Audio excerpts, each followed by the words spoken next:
Amid a back and forth tariff war between two of the world's biggest economies, President Trump and Chinese President Xi Jinping are preparing to meet in a matter of hours. In South Korea, the president is looking to make progress with Xi in his first in-person meeting with China's leader since returning to the White House.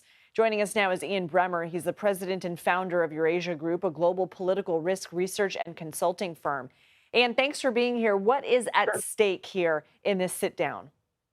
Not much, just the most important trade and diplomatic relationship in the world, which had threatened to go off the rails, both in April after Liberation Day, when an effective trade boycott was in place, and also over the last few weeks when Trump threatened 100% tariffs and we had export controls from the U.S.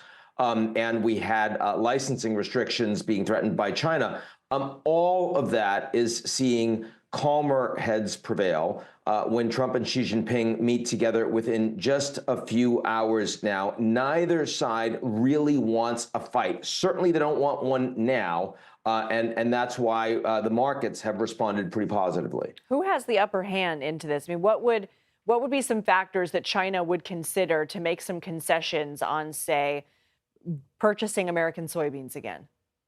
Well, and those orders are already starting to come through. So, I mean, clearly we're seeing that this is set up to go well, and that's been true for several days now. The United States has a larger economy. It has the world's most important financial institutions, systemically important, which means that if the U.S. decides to weaponize them, to sanction, for example, that China would suddenly have big challenges. The dollar is the global reserve currency. The Chinese need American semiconductors.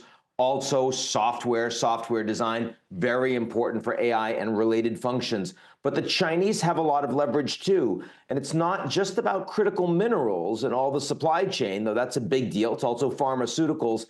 And it's also the Chinese political system. The U.S. has an electoral cycle every 2 years, every 4 years.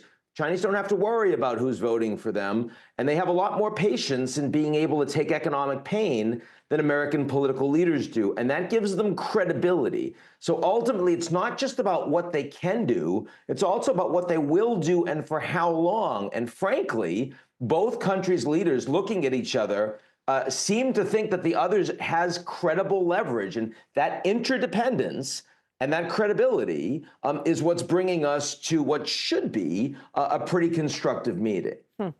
I also want to address some news out of Europe. The Pentagon announced the U.S. is scaling back its forces along NATO's eastern border, including in Germany, Romania, Poland. What message does that send to our NATO allies?